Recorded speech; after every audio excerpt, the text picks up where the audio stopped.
The Quran covers all this land long before the British conquest and its border definition in 1899, then where exactly in Misr has been the location of Moses and the Pharaoh's story? Has it been in the north of Misr towards today's Egypt, as was taught to us in the history books, or towards the south, currently known as Sudan? The Quran identifies the geographic location of the interactions between Moses and Pharaoh with extreme specificity, leaving no room for doubt. In fact, the Quran mentions 5 descriptions in its narration of Moses and Pharaoh's story: the western side, Yam, Madyun, Turwa and the Tor. The western side, the first location identified by the Quran, is where Moses learned from God that the confrontation with Pharaoh and his army is over. He also learned the timing of his escape with the Israelites from the tyranny of the Pharaoh. This specific location is identified as the western side of Mecca because God said to Prophet Muhammad, "And you weren't, O Muhammad, by the western side as we handled the situation with Moses, and you weren't one of the witnesses." Prophet Muhammad lived in Mecca at the time, and the western side of Mecca is northern Sudan. If anything, this tells us that the story of Moses and Pharaoh took place in what we now know as northern Sudan, or to be precise, in the southern part of Misr before the 1899 borders.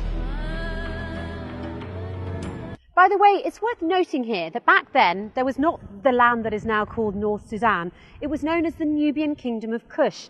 Hence, you can confidently say that Misr was in Egypt, Lower Misr, in addition to Kush, Upper Misr, until now the Abyssinian highlands.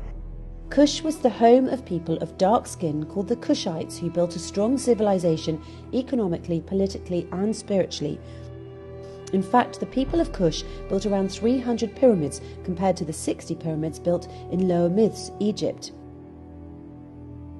There were always disputes between Upper and Lower Misr about who would rule Misr as a whole, and indeed the Nubian Kush or Upper Misr succeeded sometimes in ruling Misr as a whole.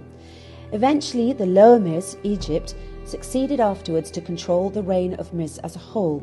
And since the story of Moses and the Pharaoh took place in the current north of Sudan, or in a more accurate description, at the southern part of Misr before the border division took place in 1899.